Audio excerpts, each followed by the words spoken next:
গতকাল থেকে আমার সহকর্মীরা একেবারে গ্রাউন্ড জিরোয় রয়েছেন, তার কারণ বীরভূমে সোনার খনি বীরভূমে পাথর খাদান থেকে সোনার পাহাড়, আর সেই সোনার পাহাড়ের মাথায় এখনো পর্যন্ত একটাই নাম। কিন্তু এই একটাই নাম কি, নাকি এরকম আরো অনেক নাম রয়েছে? কারণ মনে রাখতে হবে, বীরভূম এমন একটা জায়গা, সেই জায়গায় এই টুলু মণ্ডল, আমরা বলছি টি কোম্পানি কিভাবে কাজ করতো সেখানে। নিউজ 18 বাংলার মেগা কভারেজ। তৃণমূল জমানার মাফিয়া রাজের পর্দাফাঁস, বীরভূমের মাটিতে দুর্জনের ঘাঁটির খোঁজ, বালি পাথর কয়লায় অবাধে লুটতরাজ, খাদান মাফিয়া বেচে দিয়েছে বাংলার সম্পদ, রাজকোষে ফাঁকি দিয়ে অবাধ সিন্ডিকেট রাজ, পালাবদলের বাংলায় মাফিয়া ধরো জেলে ভরো, গোপন আস্তানায় পুলিশের হানা, উদ্ধার তাল সোনা, বেহিসেবি টাকা। দিনভর নিখুঁত কভারেজ নিউজ 18 বাংলায়।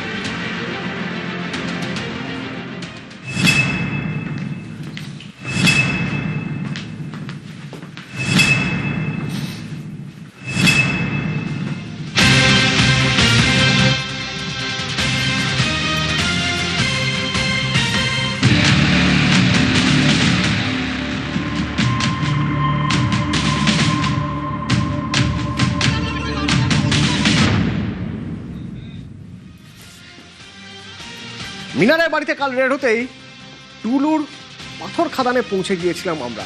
না, খাদানের কাজ বন্ধ, কিন্তু সেখানে গিয়ে আমরা কি দেখলাম? সেখানে যতগুলো ডাম্পার রয়েছে, সব ডাম্পারগুলোয় এমএসপি লেখা।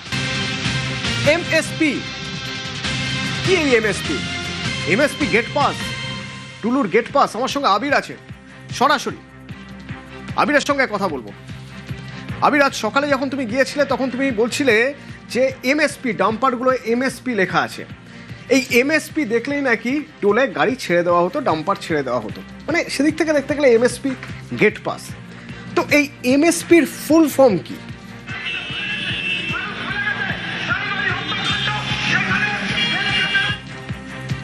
বলা ভালো, মানুষের অনেকেরই পদবী রাশবাড়ি হলে একটা বেশ খুশি ব্যাপার থাকে। তো এই টুলু মণ্ডল তিনি তার পদবীর যে ব্যবহার সেটাকেই কার্যতই এমএসপির মধ্যে দিয়ে নিয়ে এসেছেন। দেখো, এই যে বীরভূমের যে পাথর খাদান থেকে ক্রাশার থেকে সেটি পাথর সরবরাহ করা হচ্ছে। তো এই ক্রাশার থেকে বেরোনোর পর জাতীয় সড়কে যখন গাড়িগুলো উঠবে তখন তার বিভিন্ন জায়গাতে ডিসিআর গেট বা টোল গেট রয়েছে। যেহেতু একাধিক টোল গেট বা ডিসিআর গেটের দায়িত্বে টুলুর টিমই থাকতো এবং তিনিই সেই জায়গাগুলো চালাতেন, ফলে সেখানে এই ডাম্পারগুলোর কোনো অসুবিধা হওয়ার কথা নয়। কিন্তু তারপরেও এই ডাম্পার যাতে রাজ্যের কোথাও বা রাস্তার কোথাও সেই অর্থে আটকে না যায়, সেক্ষেত্রে দাঁড়িয়ে এমএসপি এই কোডওয়ার্ড একটা ম্যাজিকের মতো কাজ করতো।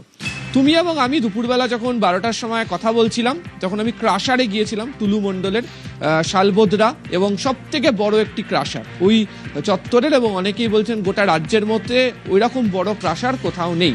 তো সেখানে দেখেছি যে সার দিয়ে তার ডাম্পার দাঁড়িয়ে রয়েছে। আমি এখনো যেখানে দাঁড়িয়ে রয়েছি দেখতে পাওয়া যাচ্ছে যে দূরে একটি ডাম্পার দাঁড়িয়ে রয়েছে, যেখানেও এমএসপি কোড নেম দিয়ে রাখা হয়েছে।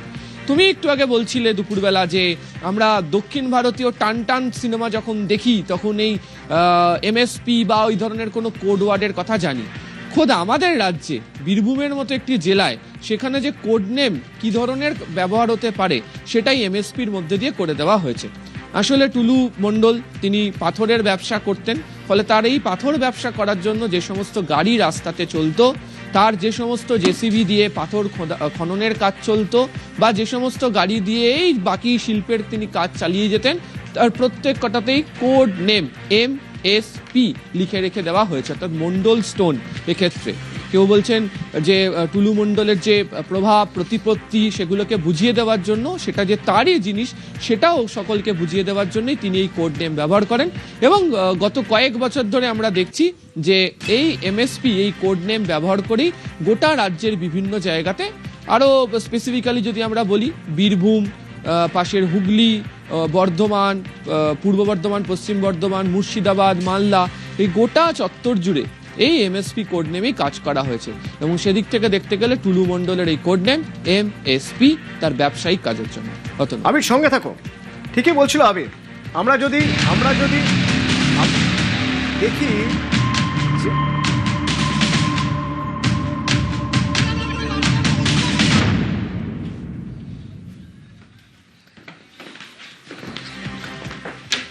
আবির বলছিল মন্ডল স্টোন প্রোডাক্ট এমএসপি, ঠিকই বলছিল। আমরা জনপ্রিয় দক্ষিণ ভারতীয় ছবির কথা যদি দেখি ট্রাকের গায়ে বিভিন্ন বাক্সে একটা কোড খোদাই রয়েছে, আর সেই কোডটা দেখার পরে লোকজন চমকে উঠছে, ছেড়ে দিচ্ছে, পুলিশ, নিরাপত্তারক্ষী সবাই ছেড়ে দিচ্ছে। কেন ছেড়ে দিচ্ছে? তার কারণ হচ্ছে ওই কোড ভয়ঙ্কর, ওই কোড যার বিরাট প্রভাবশালী, যা খুশি করে ফেলতে পারে। সুতরাং ওই কোড দেখলে হাত ছোঁয়ানো যাবে না। আর এমএসপিও সেরকম একটা কোড যদি হয়েই থাকে, তাহলে এই এমএসপি মন্ডল স্টোন প্রোডাক্ট মালিক টুলু মণ্ডল কতটা প্রভাবশালী আঁচ করা যায় তার সম্পত্তি দেখলে, তার সম্পত্তির পরিমাণ দেখলে আঁচ করা যায়। সিউড়িতে প্রাসাদ,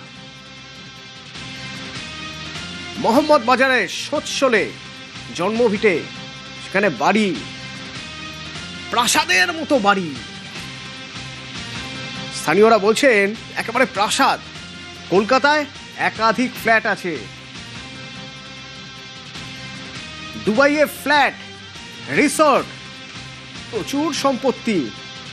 কেষ্টর বিষ্টু টুলু প্রশ্ন উঠছে, কারণ 2011 থেকে বীরভূমের লাল মাটিতে সবুজের দাপট।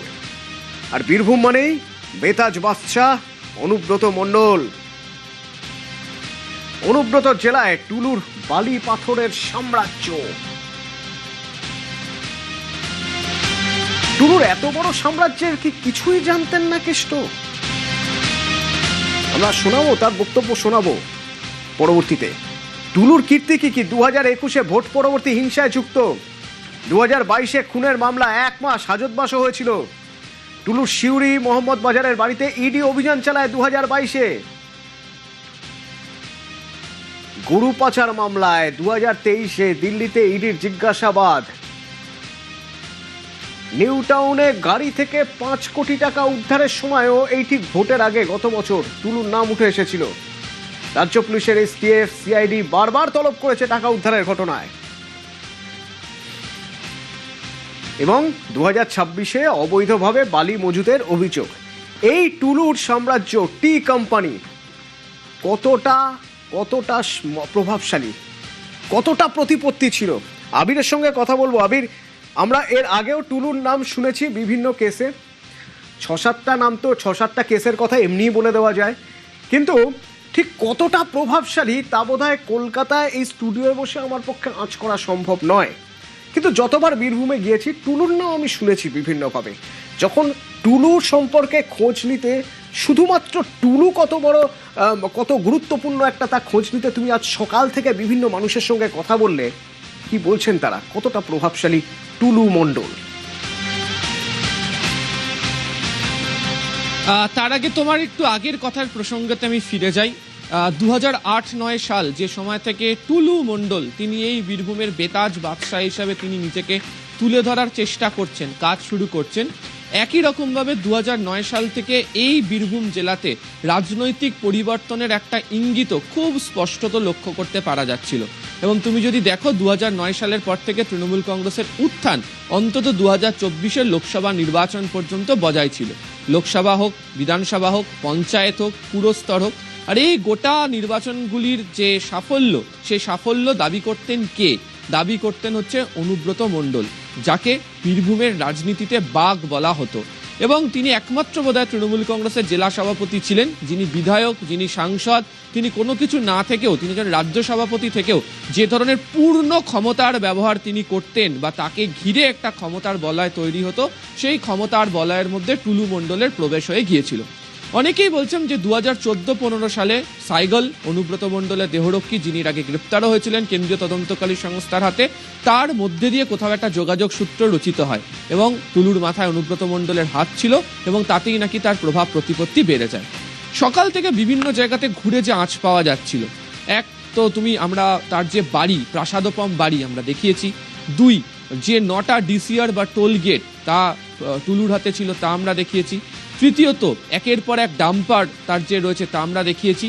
মস্ত বড় খাদান তা আমরা দেখিয়েছি। তার মস্ত বড় যে ক্রাশার, সব থেকে বড় শালবদ্রাতে, সেটা আমরা দেখিয়েছি। আমি এখন যেখানে দাঁড়িয়ে রয়েছি আমার পিছনে যে বিপুল সম্পত্তি যেখানে রয়েছে, শুধু নিজের ডাম্পার নয়, আরও একাধিক ডাম্পার এখানে স্তূপীকৃত রাখা হচ্ছে। তোমার পাথর বালির যে অংশ, এই সমস্ত জায়গাও টুলুর দখলে রয়েছে। এবং অনেকেই বলছেন যে শুধু এই রাজ্যে নয়, ঝাড়খণ্ড রাজ্যতে গিয়েও টুলু তার ব্যবসা করা শুরু করে এবং তার জন্য তার স্পেশাল টিম ছিল। টি কোম্পানির এক একজনকে এক এক ধরনের দায়িত্ব দেওয়া ছিল, তারা এই যাবতীয় কর্ম পরিচালনা করতেন। এবং তিনি নিজে কতটা প্রভাব প্রতিপত্তি পূর্ণ ছিলেন সেটা বোঝানোর জন্য তিনি সামাজিকভাবে তার মেয়ের বিবাহের সময় যে জাঁকজমকপূর্ণ আয়োজন করেছিলেন, সেই ছবিও এখনো বীরভূমের মানুষ কেন গোটা রাজ্যের মানুষকে চমকে দেওয়ার মতো। ফলে এটাই ছিল তার প্রভাব প্রতিপত্তির চেহারা। তবে বলছেন আসলে তিনি মনে করতেন যে এক রাজনৈতিক নেতা তার সঙ্গে রয়েছেন, তার হাত তার মাথার ওপর রয়েছে এবং সে কারণেই তিনি এভাবে গোটা জেলা জুড়ে তার প্রভাব প্রতিপত্তি বৃদ্ধি করে যাওয়ার চেষ্টা চালিয়ে গিয়েছেন। ঘটনা আবির, তুমি ঠিকই বলেছো। আসলে এই জায়গাটা এতটাই মারাত্মক যে এখানে আমরা জানি সোনার পাথর বাটি বলে কিছু হয় না, কিন্তু আমরা এটা জানি যে সোনার পাথরের খাদান থেকে সোনা ফলে। কেন ফলে তার কারণ এই জায়গাটা একবার দেখুন, ভালো করে দেখুন। আমরা বলছি এটাকে বারমুডা ট্রাঙ্গেল, মোহাম্মদ বাজার, রাজনগর, দুবরাজপুর। এই ট্রাঙ্গেলটাকে আমরা বারমুডা ট্রাঙ্গেল বলছি। আমরা কেন বলছি এটাকে বারমুডা ট্রাঙ্গেল? তার কারণ এই জায়গা ছোটনাগপুর মালভূমির ভিতরে পড়ছে। ছোটনাগপুর মালভূমি এখানে যেহেতু থাকছে, সুতরাং এইখানে প্রচুর পরিমাণে প্রাচীন গ্রানাইট, ব্যাসল্ট পাথর, যে পাথর থেকে সোনা ফলে, যে পাথর বেচে সোনা মেলে। নিউজ 18 বাংলার মেগা কভারেজ। তৃণমূল জামানার মাফিয়া রাজের পর্দাফাঁস। বীরভূমের সিউড়ি, আর সেই সিউড়িতে টুলু মণ্ডলের বাড়ি। বীরভূমের মাটিতে দুর্জনের ঘাঁটির খোঁজ। বীরভূমের শালবাদরা, এখানেই সব থেকে বড় ক্রাশার টুলু মণ্ডলের। বালি পাথর কয়লায় অবাধ লুটতরাজ। 1 বছরে বীরভূমের পাথর থেকে রেভিনিউ দিয়েছেন 60 কোটি টাকা। খাদান মাফিয়া বেচে দিয়েছে বাংলার সম্পদ। আমরা 9 মে শপথ নেওয়ার পরে 1 মাসে রেভিনিউ দিয়েছি 83 কোটি টাকা।